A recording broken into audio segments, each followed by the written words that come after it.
Era una noche fría de febrero, el aire cortante se colaba por las rendijas de las ventanas en los hogares españoles, mientras las televisiones encendidas emitían el noticiero de Antena 3.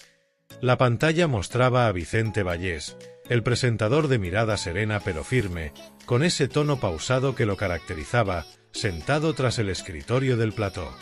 Sus palabras, como siempre, parecían cuidadosamente elegidas, pero esa noche había algo distinto en su voz, un filo, una intensidad que no pasaba desapercibida.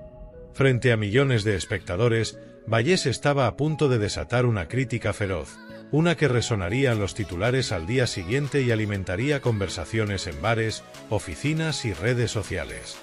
El blanco de su comentario no era otro que Irene Montero, la exministra de Igualdad, figura prominente de Podemos, y el motivo era un escándalo que llevaba días creciendo como una bola de nieve. El caso de Juan Carlos Monedero y las acusaciones de acoso sexual que, según Vallés, habían sido silenciadas por el partido. Todo había comenzado semanas atrás, cuando rumores y publicaciones en medios digitales empezaron a señalar a Monedero, uno de los fundadores de Podemos, como protagonista de denuncias internas que nunca vieron la luz. La historia, al principio difusa, fue tomando forma con el paso de los días. El 20 de febrero de 2025, varios medios, entre ellos el diario.es, destaparon que en septiembre de 2023, cuando Irene Montero aún ocupaba el cargo de ministra, el área de feminismos de Podemos, liderada por su mano derecha Ángela Rodríguez Pam, había recibido una denuncia formal contra Monedero. En el correo, una militante describía comportamientos inquietantes, tocamientos no consentidos, comentarios inapropiados hacia mujeres jóvenes, incluso un intento de beso en estado de embriaguez. Era una acusación grave, detallada, que apuntaba a un patrón de conducta que, según la denunciante, era vox populi entre algunos círculos del partido. Sin embargo, la respuesta de Podemos fue tibia. Se dio acuse de recibo, se apartó a Monedero de actos públicos, pero no se abrió una investigación interna. El caso quedó en un limbo, y Monedero continuó siendo militante. Vicente Vallés, esa noche del 21 de febrero, no estaba dispuesto a dejar que el asunto pasara desapercibido. Mientras las cámaras lo enfocaban, su rostro reflejaba una mezcla de incredulidad y determinación. Comenzó su editorial con un repaso cronológico, un relato meticuloso que dejaba poco espacio a la ambigüedad. La Universidad Complutense abrió en enero una investigación a su profesor Juan Carlos Monedero tras recibir una denuncia de acoso sexual, dijo, marcando el tono de lo que vendría. Hizo una pausa breve, como si quisiera que el peso de esas palabras se asentara en la audiencia, antes de continuar. Es una situación similar a la de su excompañero, Íñigo Errejón, añadió, recordando otro escándalo reciente que había sacudido los cimientos de Podemos. Pero lo que realmente encendió la chispa fue lo que vino después. Justo ahora, la dirección de Podemos, en manos de Ione Belarra e Irene Montero, ha reconocido que otras dos mujeres habían denunciado a Monedero en 2023, pero no informaron de ello hasta ahora. El plató estaba en silencio, solo se escuchaba la voz de Vallés, que resonaba con una claridad cortante. Para quienes lo seguían desde casa, era evidente que el presentador no estaba simplemente informando. Estaba señalando una contradicción que, a su juicio, era intolerable. Podemos, un partido que había hecho del feminismo una bandera, que había impulsado leyes como la del solo si es sí y que no dudaba en acusar a sus adversarios políticos de machismo, había optado por el silencio frente a las acusaciones contra uno de sus fundadores. Vallés no se detuvo ahí. Monedero anunció su salida del partido el 14 de septiembre de 2023, prosiguió, para entonces ya se habían producido las denuncias, a pesar de lo cual las dirigentes de Podemos, Irene Montero e Ione Belarra, y su fundador, Pablo Iglesias, enviaron mensajes cariñosos a Monedero a través de sus redes sociales. Era un golpe directo, una acusación implícita de hipocresía que no necesitaba adornos. La pantalla mostró entonces fragmentos de esos mensajes. Irene Montero había escrito un tuit que decía: «Gracias, Juan Carlos, por tu compromiso y tu lucha incansable. Siempre un referente». Ione Belarra, por su parte, había destacado su lealtad al proyecto y lo había calificado de compañero indispensable. Pablo Iglesias, desde su plataforma en Canal Red, lo había despedido con un siempre contigo, amigo. Esas palabras, que en su momento pudieron parecer un adiós rutinario a un colega, ahora se veían bajo una luz distinta. Vallés las dejó flotar en el aire, sin añadir comentario inmediato, permitiendo que los televidentes sacaran sus propias conclusiones. Pero no tardó en rematar su argumento.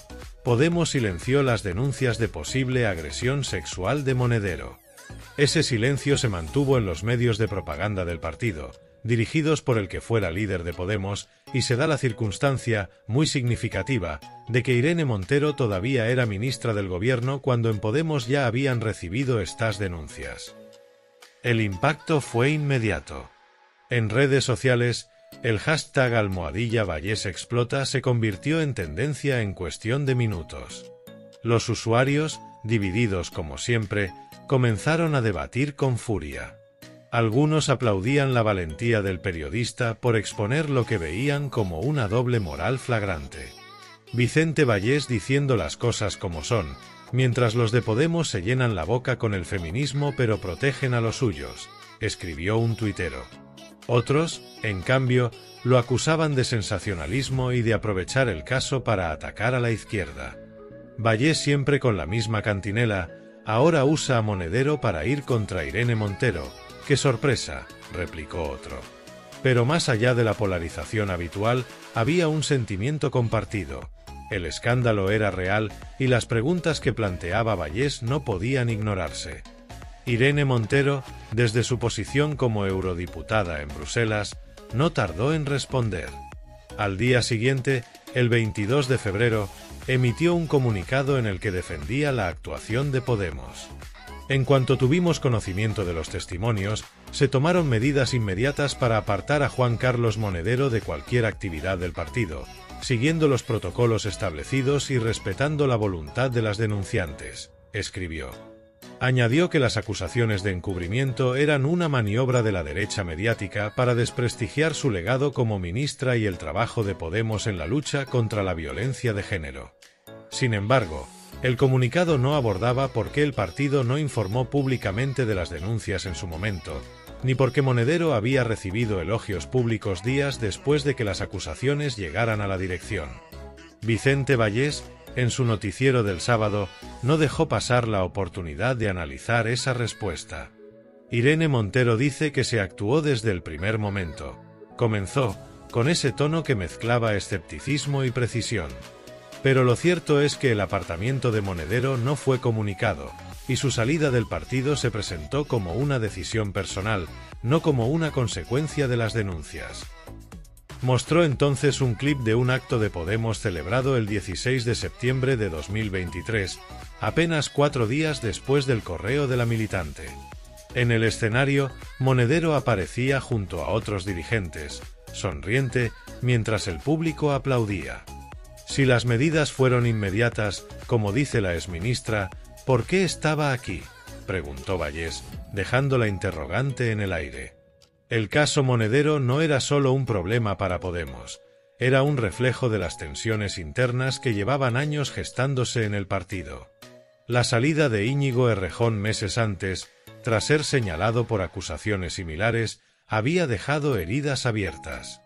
Ahora, con Monedero en el ojo del huracán, la credibilidad de la formación estaba en entredicho. Para muchos militantes de base, el silencio de la cúpula era una traición a los principios que habían defendido en las calles y en el Congreso. Nos dijeron que éramos diferentes, que el feminismo era nuestra prioridad, y ahora esto, lamentaba una activista en un foro online. Otros, más pragmáticos, veían en el escándalo una oportunidad para que el partido se reinventara, aunque reconocían que el daño ya estaba hecho. En los días siguientes, la polémica se extendió como un incendio. La plataforma anticorrupción Suntos anunció el 23 de febrero que presentaría una denuncia ante la Fiscalía contra Irene Montero, Ione Belarra y Ángela Rodríguez por presunta omisión del deber de socorro y encubrimiento. Argumentaban que, al no trasladar las denuncias a las autoridades competentes, Las dirigentes habían dejado desprotegidas a las víctimas y permitido que Monedero siguiera actuando con impunidad. Si esto se hubiera investigado en 2016, cuando ya había rumores, quizás se habrían evitado más casos, declaraba Carlos González Armada, coordinador de asuntos, en una rueda de prensa en Vigo. Vicente Vallés, fiel a su estilo, dedicó otro segmento a esta novedad.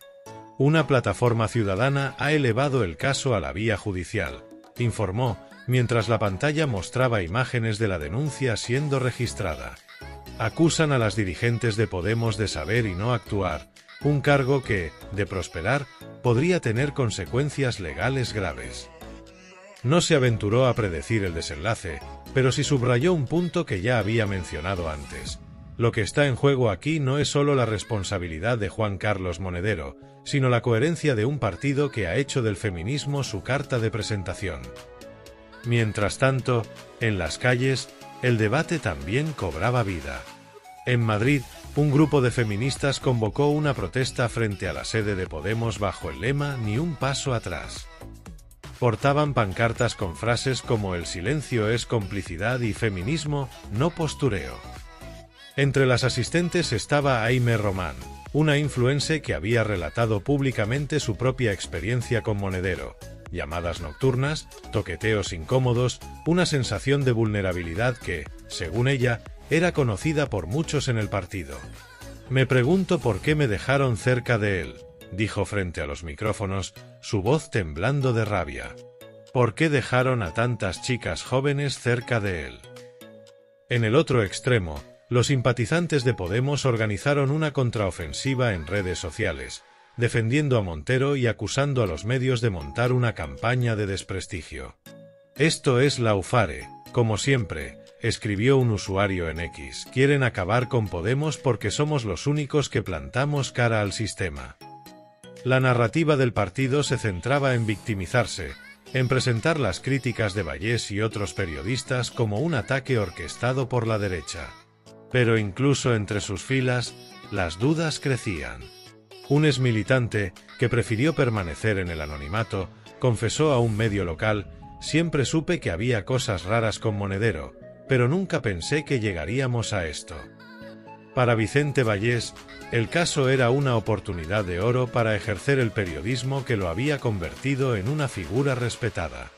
Noche tras noche, desgranaba los detalles con una mezcla de rigor y contundencia que mantenía a la audiencia pegada a la pantalla. No era la primera vez que ponía en jaque a Irene Montero. En 2022, tras las rebajas de penas a agresores sexuales por la ley del solo sí es sí, había cuestionado su negativa a asumir errores, acusándola de culpar a los jueces en lugar de revisar la legislación.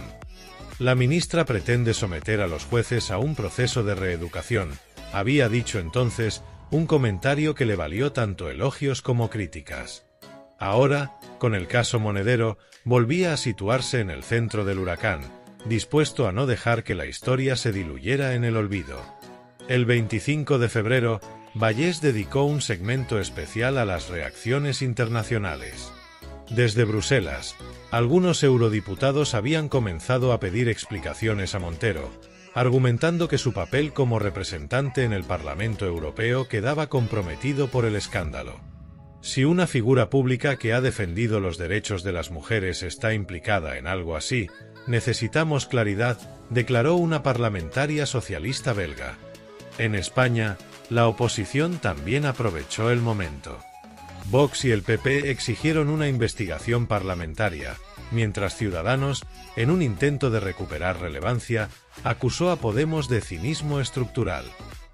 En medio de la tormenta, Juan Carlos Monedero rompió su silencio. En un vídeo subido a su canal de YouTube, negó las acusaciones y las calificó de bulo impulsado por sus enemigos políticos. «Nunca he hecho daño a nadie», afirmó, visiblemente nervioso. «Esto es una cacería para destruir lo que construimos con Podemos». Sin embargo, su defensa no convenció a muchos. Las denuncias, respaldadas por testimonios y documentos, pesaban más que sus palabras. La Universidad Complutense, por su parte, confirmó que la investigación seguía en curso y que se tomarían medidas si se comprobaban los hechos. Irene Montero, mientras tanto, optó por replegarse. Canceló varias apariciones públicas y delegó en Ione Belarra la tarea de dar la cara por el partido. Belarra, en una entrevista en La Sexta, insistió en que Podemos había actuado correctamente. No podíamos hacer público algo que las propias denunciantes no querían que se supiera, argumentó. Pero la explicación no satisfizo a los críticos, que señalaban la incongruencia de elogiar a Monedero en público mientras se conocían las acusaciones en privado. Vicente Vallés, en su último editorial de la semana, cerró el ciclo con una reflexión que resonó más allá del caso concreto. El feminismo no es una bandera que se agita solo cuando conviene, dijo, mirando directamente a la cámara. Es un compromiso que exige coherencia, incluso cuando toca a los tuyos. Silenciar a las víctimas por proteger una imagen política no es feminismo, es lo contrario. Fue un golpe final, una sentencia que dejó a Irene Montero y a Podemos en una posición delicada, enfrentados no solo a la opinión pública, sino a su propia identidad. A medida que febrero llegaba a su fin, el escándalo seguía vivo. Las televisiones, los periódicos y las redes sociales continuaban diseccionando cada detalle, mientras Vicente Vallés, desde su plató en Antena 3, se mantenía como el narrador implacable de una historia que, para bien o para mal, había cambiado el curso de la política española. Irene Montero, oculta tras el silencio y las justificaciones, veía cómo su legado se tambaleaba. Y Monedero, el hombre en el centro de todo, pasaba de ser un referente a un símbolo de las contradicciones de un proyecto que prometió ser diferente. La última palabra, como siempre, la tendría el tiempo. Pero por ahora, Vallés había encendido una mecha que no parecía fácil de apagar.